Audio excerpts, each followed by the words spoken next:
Edwardian building, the old Deptford Library, was one of the last of its kind to be built in 1914, just before the First World War put an end to grandeur of that kind. It comes from a Deptford very different to what we're used to. Deptford in those days was still a prosperous industrial town, and the elite of the town lived here in Brockley. And it was a conservative council. You've got to think that this was a building built for a committee of rich businessmen who wanted to express the grandeur of their borough. Deptford had just been made a borough in 1900, and they built a grand town hall just down the road, and now they wanted to build a grand library. And the Municipal Corporations Act of 1882, the Public Libraries Act of 1892, that was the background to the powers they had. But of course, a public library cost more than they were prepared to spend, but they were fortunate that they were aided by the billionaire Scottish-American businessman Andrew Carnegie, who funded over 2,500 libraries, a large number of them in the United States, but at least 1,000 of them in the UK. Now, these new proud councils, the new metropolitan boroughs, they commissioned their buildings from architects, usually by means of holding a public competition. These competitions were organised by the RIBA, and they avoided the corruption which attended competitions earlier in the Victorian period. It meant that it was a way that younger architects could make their mark, and they learned how to plan public libraries, swimming baths, town halls. They learned how to plan these things in a way that would appeal to the assessors of competitions and of course the committees of the councils concerned. Sir Alfred Bromwell Thomas designed this building. Now when he was simply Alfred Thomas, was relatively local to this area. His father worked as a surveyor to the district of Rotherhithe. His elder brother, who was also called Edward Thomas, with whom he originally worked, was the assistant surveyor to Bromley. And Alfred Thomas clearly had connections in this area. His first major building was Edwardian Stanhope School, designed quite soon after he set up in practice with his elder brother in 1894. And he then had a meteoric career winning competitions for public buildings.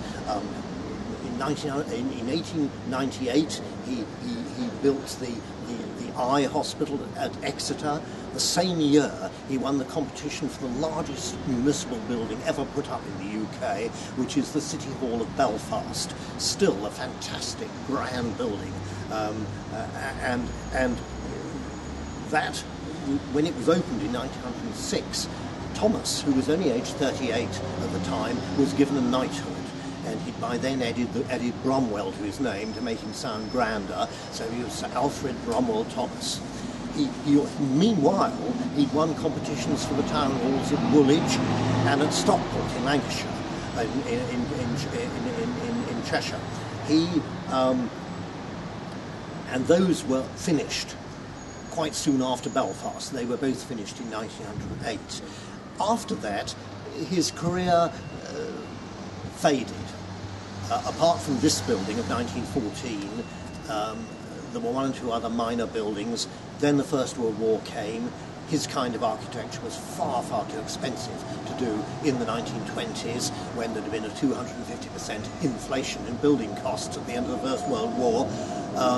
He ended up doing a town hall at Clacton, one or two other minor buildings, and he died eventually in 1948 as a forgotten figure. But at the time when this building went up, he was very much seen as an Edwardian pace-setter. And these architects, of course, were moving away from the style of Victorian public buildings. They didn't want Gothic cathedrals for town halls, buildings of the kind of St Pancras Station or Manchester Town Hall or Bradford City Hall. No. They looked for their inspiration to the rather more recent grand buildings of the towns of Flanders and France and Italy. So they looked for classical architecture, but not the reserved, rather solemn, rather quiet classical architecture of the English Palladians of the 18th century. No, they wanted something with a lot more fizz to it, a lot more pizzazz, and they looked to the Baroque. It was classical architecture, but with extra emotion and grandeur, and very much achieved by exaggerating the different elements of it. This is quite a small building, but it's a small building designed as though it's a giant. And the oddity about it, as you go around it, is to see how the miniature and the giant are combined in the same building.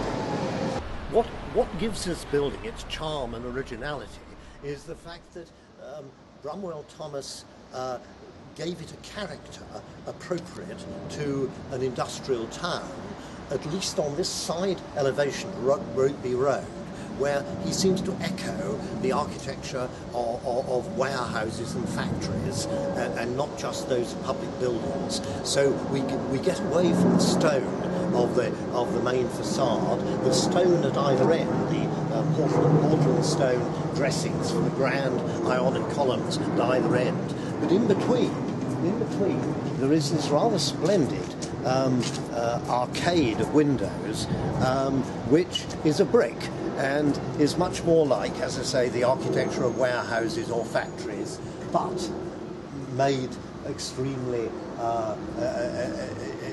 artistic. You'll see that the bricks are in fact thin bricks.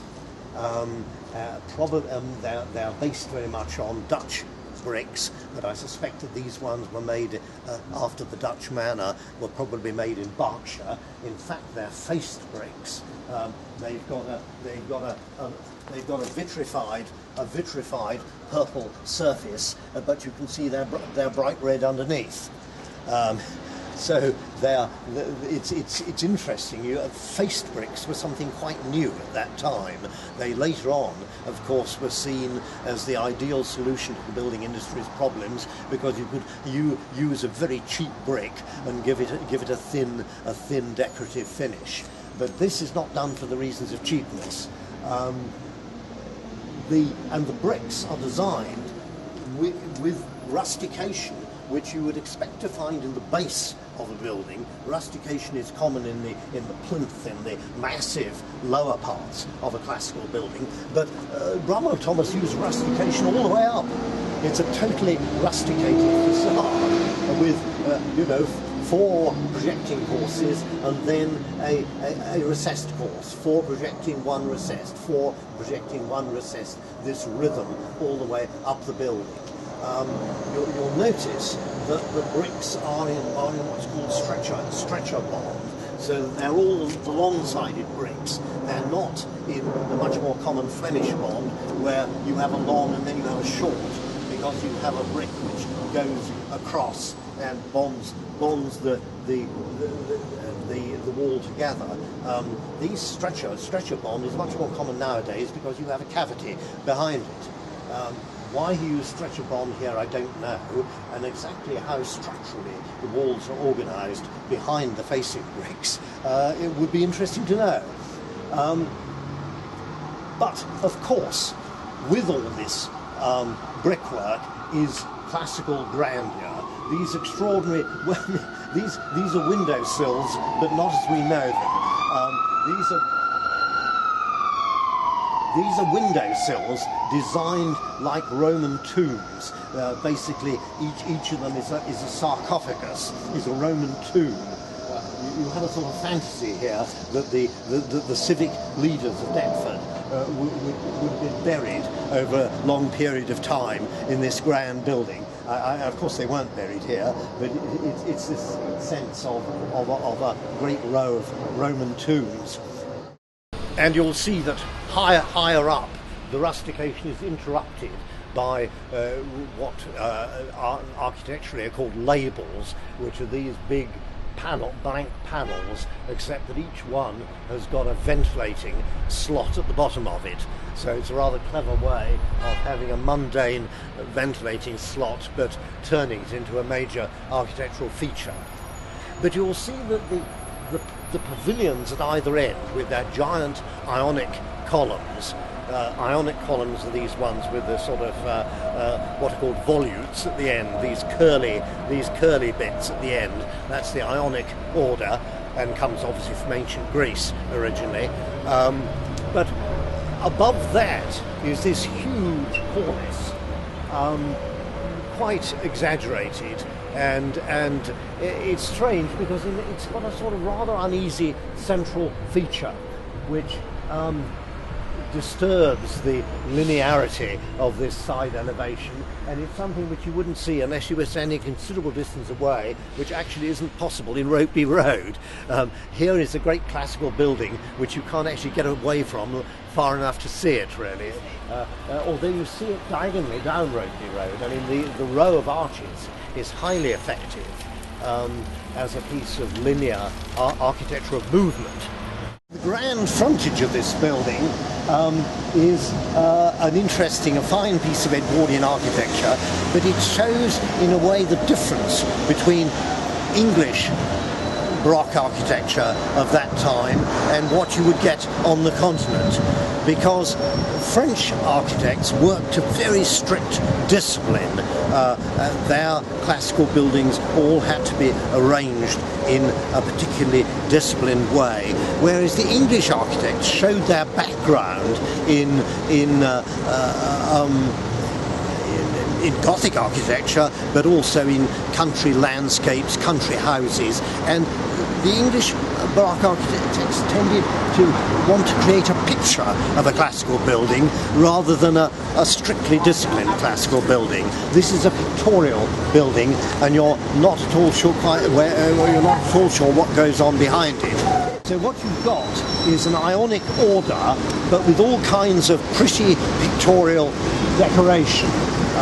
Obviously the plaque, the gift, recording the gift of Andrew Carnegie, with a wreaths of laurel leaves round it, and then up at the top, Borough of Deptford Central Library, with again a fine wreaths of palm fronds, and on either side lions' heads with more palm fronds, and even the Ionic columns themselves. These Ionic capitals, each one has rather surprisingly in the middle got a rather pretty little rose flower peeping out in the middle of each capital, which has absolutely nothing to do with the discipline of classical design whatsoever.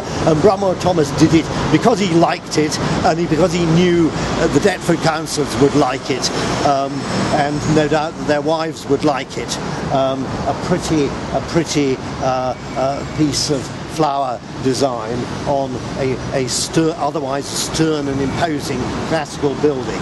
So it's classical architecture, but with a whole lot of pictorial sweetness thrown in.